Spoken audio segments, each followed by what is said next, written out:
Mon lisseur a claqué il n'y a pas très longtemps, du coup il marche une fois sur deux. Alors ça se voit vraiment qu'il marche plus parce que mes cheveux ne sont pas hyper lisses. À ce moment-là, j'ai quand même essayé de me coiffer un minimum.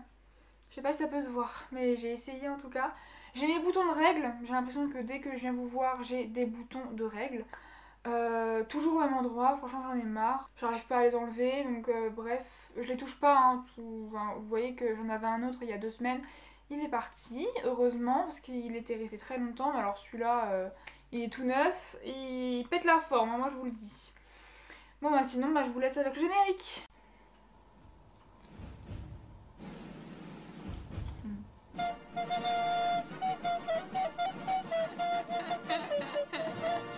ça veut rien dire.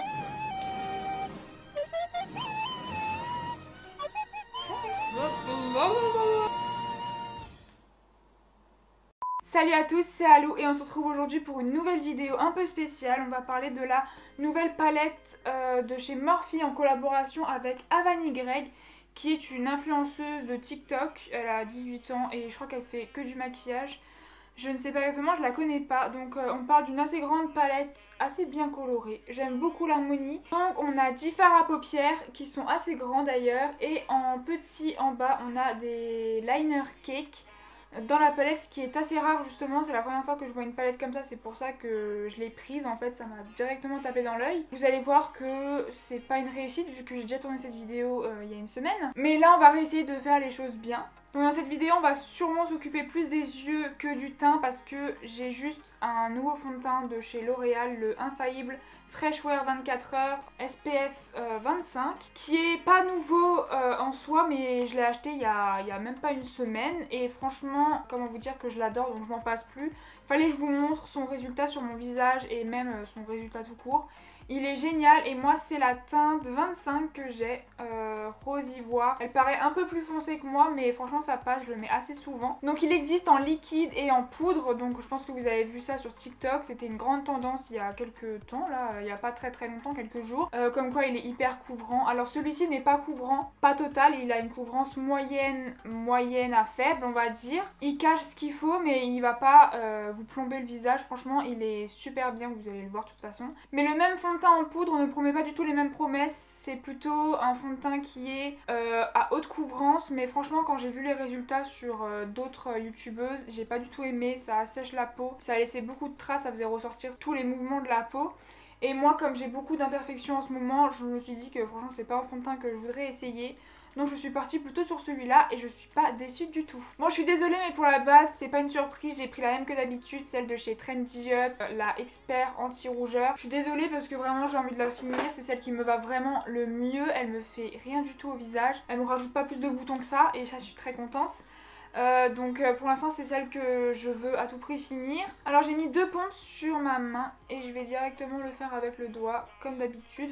Alors là vous voyez il paraît quand même assez clair, mais sur ma main il est beaucoup plus foncé. Donc je sais pas si c'est une impression ou si c'est vraiment qu'il est plus foncé, mais en tout cas sur mon visage ça passe, il n'y a vraiment rien à dire. Donc je mets toujours 2 pompes. Il est assez modulable, pas non plus extrêmement, mais franchement on peut mettre qu'une pompe et ça va vraiment faire un joli glow sur le visage et un teint été parce qu'il va être assez léger. Et au bout de la deuxième application, vous allez voir que vraiment ça va plus couvrir les zones que vous voulez cacher. Donc évidemment il va pas cacher mon bouton parce que mon bouton il est en 3D j'ai l'impression. Donc il va pas le cacher entièrement mais il va cacher au moins la rougeur on va dire. Ce que j'adore aussi sur ce fond de teint, c'est qu'il laisse ressortir mes taches de rousseur et c'est assez rare pour des fonds de teint qui sont à moitié couvrants. Donc vous savez qu'habituellement mon fond de teint léger préféré c'est le Always Fabulous de chez Bourjois.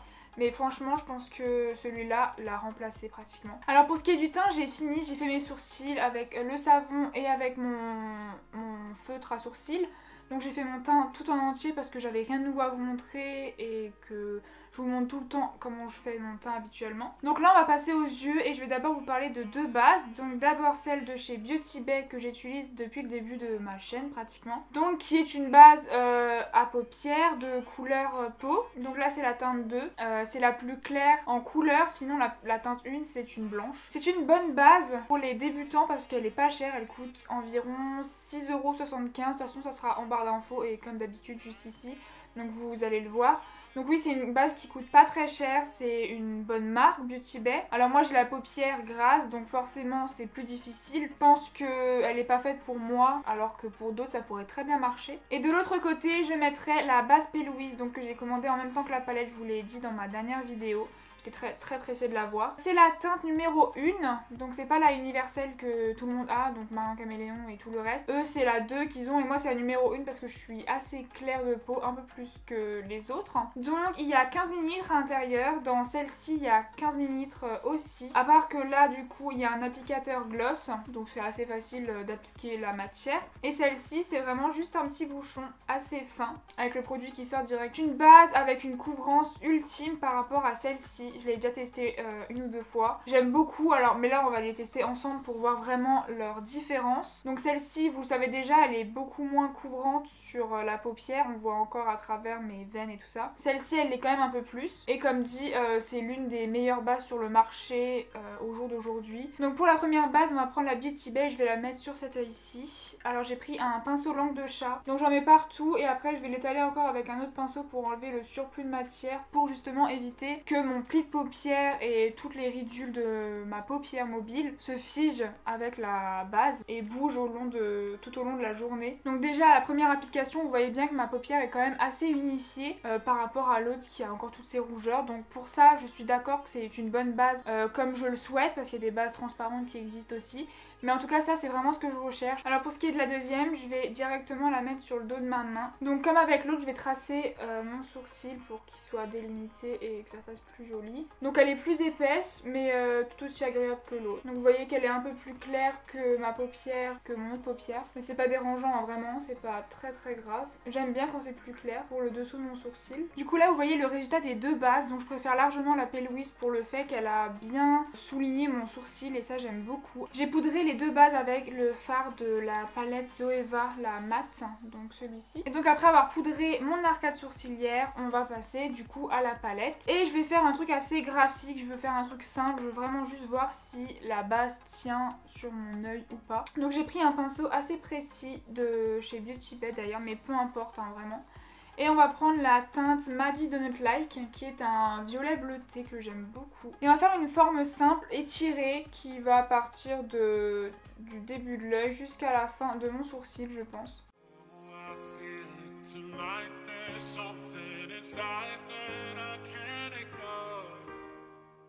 Donc comme un gros liner, je vais aller jusqu'à la fin de mon sourcil. Je parle pas trop de la palette parce que franchement elle est passée partout. C'était une révolution quand elle est sortie déjà. Après c'est une belle palette, il y a un noir, un blanc. Le noir il est pas très pigmenté, je l'ai déjà essayé. Après les fards sont assez gros, j'aime bien, on peut les utiliser avec plusieurs pinceaux, c'est ça qui est cool. Et il y a aussi un noir et un blanc en liner et ça c'est super sympa quand on n'a vraiment pas le choix et quand on n'a pas l'argent d'acheter plusieurs petits liners individuels. Bah là on les a pratiquement tous. Donc j'ai suivi les conseils de Avani directement sur la chaîne de Morphe sur YouTube qui a tourné une vidéo justement sur la sortie de la palette pour montrer comment utiliser les fards, puis elle expliquait un peu tout ce qui était en rapport avec la palette, donc les fards, les couleurs, les noms je pense des fards aussi. Après j'ai pas tout écouté parce que ce qui m'intéressait vraiment c'est d'utiliser ces liners là parce que je comprenais vraiment pas comment ça marchait. Donc c'est vraiment comme ça qu'elle l'a montré dans la vidéo, donc elle a pris un petit récipient d'eau et un pinceau précis, donc un pinceau liner. Celui-là c'est de Beauty Bay et en fait elle trempe son pinceau comme un liner cake et elle va directement aller dans le fard avec. Donc là je vais prendre la couleur violette. Donc là j'ai mouillé le fard et en fait l'eau elle s'évapore ou alors elle rentre directement dedans donc ça va hyper vite. Du coup j'ai pris ma petite couleur sur mon pinceau et je vais essayer de tracer un trait plutôt droit et cohérent avec ce que j'ai fait. J'ai aucune confiance.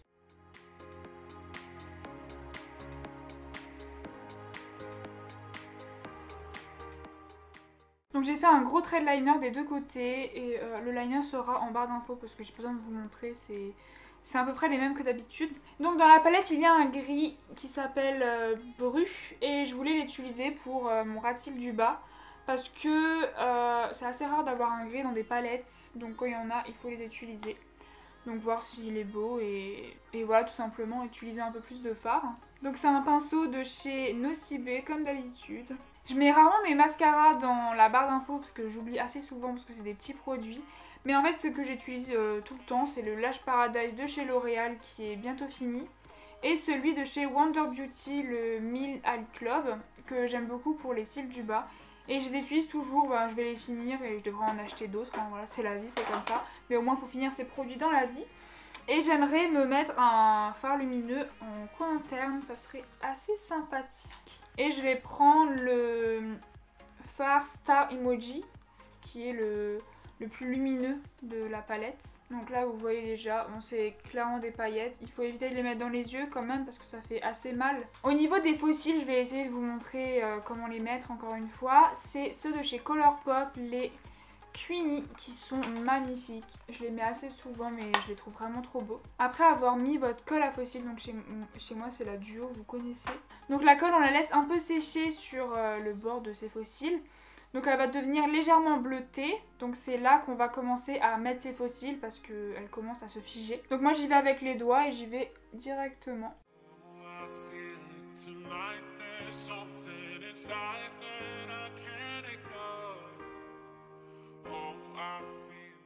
Donc on essaye d'appuyer sur la paupière et quand la colle sera sèche, je viendrai pincer mes cils avec les faux cils pour que ce soit encore plus naturel évidemment. Et on va enfin finir ce maquillage par les lèvres, donc je vais prendre un crayon de chez Action. Non c'est une blague mais vraiment je l'ai pas taillé. Ça fait tellement longtemps que je dois le tailler mais je le fais pas. Et j'ai pris un gloss, celui de chez Colourpop, donc c'est le gloss en teinte Fantasia et qui est nude avec des reflets verts à l'intérieur. J'aime beaucoup ce gloss.